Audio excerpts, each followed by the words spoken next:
মালেগড় পরিদর্শন করে শহীদদের স্মরণ করলেন কলকাতার দুজন সমাজসেবী মহিলা।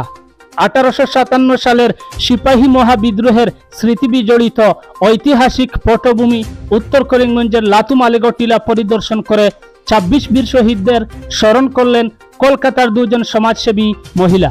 আত্মীয়তার সূত্রে সুদূর পশ্চিমবঙ্গের কলকাতা থেকে আগত বিশিষ্ট নাট্যকার মিত্রা সরকার ও শিশু এবং প্রকৃতি নিয়ে গবেষণাকারক চিত্রানন্দন আজ করিমগঞ্জের রবীন্দ্র সদন মহাবিদ্যালয়ের প্রাক্তন উপাধ্যক্ষা মন্দিরা নন্দীকে নিয়ে এই পটভূমি পরিদর্শন করেন।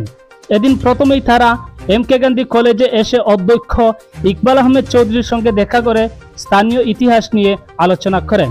পরে অধ্যক্ষ ইকবাল আহমেদ চৌধুরীকে সঙ্গে নিয়ে সিপাহী মহাবিদ্রোহের স্মৃতি বিজড়িত ঐতিহাসিক পটভূমি মালেগড় টিলায় গিয়ে শহীদদের স্মরণ করেন। রবীন্দ্র সদন মহাবিদ্যালয়ের প্রাক্তন উপাধ্যক্ষা মন্দিরা নন্দী বয়স 80 কোটা পার হলেও মনের জুড়ে এই অতিথিদের নিয়ে মালেগড় টিলা পরিদর্শন করেন। হাঁপিয়ে হাঁপিয়ে টিলার উপর উঠে শহীদদের প্রতি শ্রদ্ধা নিবেদন করেন মন্দিরা নন্দী। কলকাতার দুজন অতিথি মালেগড়ের সিপাহী বিদ্রোহের স্মৃতি বিজড়িত ঐতিহাসিক পটভূমিতে আসতে পারায় গৌরবান্বিত বোধ করেন। এত দূর থেকে এসে এই সীমান্ত এলাকায় অবস্থিত শহীদদের সমাধি পরিদর্শন করে তাদেরকে স্মরণ করার জন্য ধন্যবাদ জানান অধ্যক্ষ Iqbal Ahmed Chowdhury. Bureau report, Barak TV Bangla. এখানে পর্যটক হিসেবে আসেনি, মাসির সঙ্গে দেখা করতে এসেছি প্রথমত, আর মাসির কাছ থেকে জানতে চাই এখানকার, পর্যটক হয়ে এলে পরে পর্যটক বিভাগ থেকে কিছু কিছু জানা যায়, যেগুলো এমনি সাধারণ মানুষ যারা এখানকার মানুষ তাদের কাছ থেকে যেটা জানা যায় সেটা অনেক বেশি। তো সেই ভেবেই মাসির সঙ্গে এখানে দেখতে এসেছি। আর এটা একটা বিশাল ব্যাপার আমাদের স্বাধীনতার সংগ্রামের, তো তার সঙ্গে সেই দিনগুলোর সঙ্গে জোড়ার একটা সুযোগ এখানে আসাতে, তাদের আবার করে মনে করা, কারণ এখানে যারা রয়েছেন তাদের বোধহয় কেউই চেনে না, কেউই মনে করে না। তো সেটা আমার সৌভাগ্য যে আজকে এসে আমি তাদের সঙ্গে এক হতে পেরেছি, তাদের মনে করতে পেরেছি।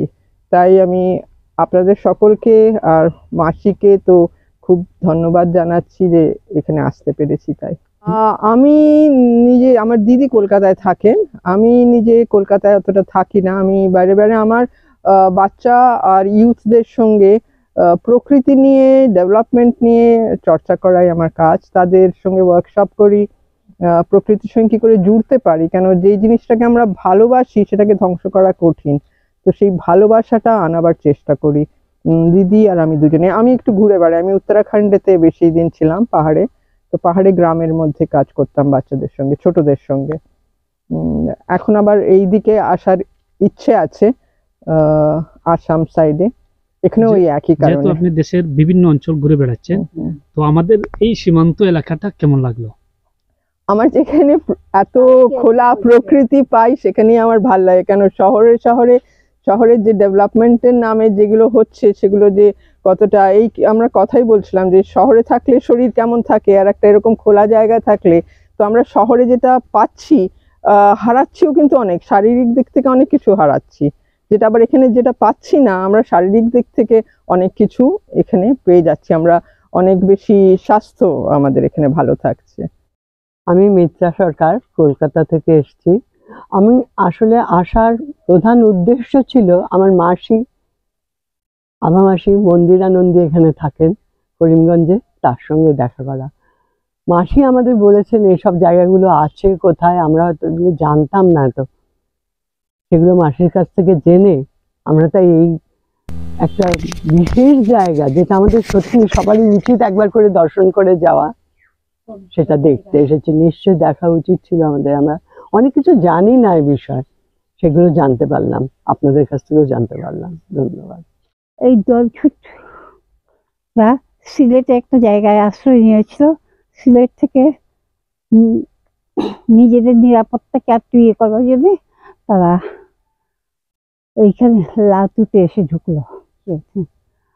26 জন এসে এইখানে ইয়ে করছিল, কিন্তু এই 26 জনের কথাও ইংরেজদের কানে পৌঁছে দেওয়া হলো, ফলে মেজর বি এইখানে তার দলবল নিয়ে, প্রচুর ইয়ে নিয়ে, সৈন্য আর কামান বন্দুক নিয়ে সেখানে আক্রমণ চালালো। তাদের সঙ্গে এই সিপাহীদের অল্প করে মরণপণ লড়াই, তার মধ্যে অনেকজন শহীদ হলো আর কয়েকজন, অল্প কয়েকজন এখান থেকে বেরিয়ে যেতে পারলো, মানে ধরা দিল না, কেউ আত্মসমর্পণ করবে না ইচ্ছুক তাদের দিয়ে। তারা মালেকর থেকে বেরিয়ে রওনা হলো পর্যন্ত হাইলাকান্দি রন্টি দেয়, তারা আশ্রয় নিল। সেখানে তার বেশ কিছুদিন ঘাঁটি গেড়ে অন্যদিকে করতে চেয়েছিল, কিন্তু ওইখানেও গিয়ে খবর পৌঁছার সঙ্গে রন্টিলাতে শেষ যুদ্ধ হলো। মানে সবাই প্রায় শেষ হয়েছিল, যে কয়জন গেছিল সবাই শেষ হয়েছিল, শুধু একজন বেঁচে মণিপুরের দিকে গেছিল। এই তো ইতিহাস। আমি প্রথমেই এখানে বীর শহীদ যারা আছেন, এই সিপাহী বিদ্রোহের সময় যারা এখানে শহীদ হয়েছিলেন মালেগড়, লাতুর মালেগড়ে, আমি তাদের প্রতি শ্রদ্ধাঞ্জলি নিবেদন করছি। দুজন অতিথি কলকাতা থেকে এসছেন যারা গবেষণা করেন সব সময়।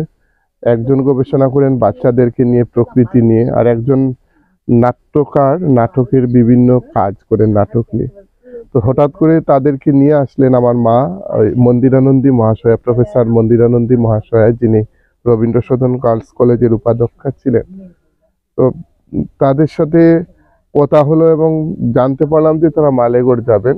তো আমি নিয়ে আসলাম এবং আমার খুব ভালো লাগছে যে এত বয়োজ্যেষ্ঠ ভদ্র মহিলারা আজকে তারা সমস্ত ভারতবর্ষের কোনায় কোনায় ঘুরছেন এবং শেষ পর্যন্ত আমাদের এই অঞ্চলে এখানকার এই ঐতিহাসিক জায়গাটার কথা শুনে তারা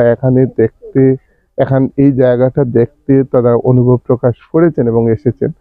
আমি তাদেরকে ধন্যবাদ জানাই যে তারা এই বয়সে কাজ চালিয়ে যাচ্ছেন। এবং সবচেয়ে আশ্চর্যের ব্যাপার, ম্যাডাম অসুস্থ ছিলেন, ম্যাডাম মন্দিরানন্দী ম্যাডাম, এবং এই অসুস্থ অবস্থায় তিনি তাদেরকে নিয়ে এগুলো দেখতে এসেছেন। সেটাও মনের জোর থাকার কারণে সেটা সম্ভব। তো আর এমন যে কিছু বলবো সেটা না, আমি তাদের দীর্ঘায়ু কামনা করছি এবং সেই সাথে সাথে আমি আমন্ত্রণ এটাও জানাচ্ছি যে 18 ডিসেম্বর যখন আমাদের শহীদ দিবস উদযাপন হবে এখানে, তো তারা যাতে এখানে উপস্থিত থাকেন এবং আমরা প্রত্যেকেই থাকি, প্রতিবারই সেটা শহীদ দিবস উদযাপন করা হয় এখানে। বীর শহীদ যারা শায়িত আছেন এখানে কবরস্থানে, তাদেরকে স্মরণ করা হয় প্রত্যেক বছরই। তারাও আশা করি সেখানে উপস্থিত থাকবেন এবং তারা এভাবে কাজ চালিয়ে যান, আমাদের যাতে অনুপ্রেরণাদায়ক হয়ে তারা কাজ চালান, সেই কামনাটুকু করে আমি আমার বক্তব্য শেষ করি।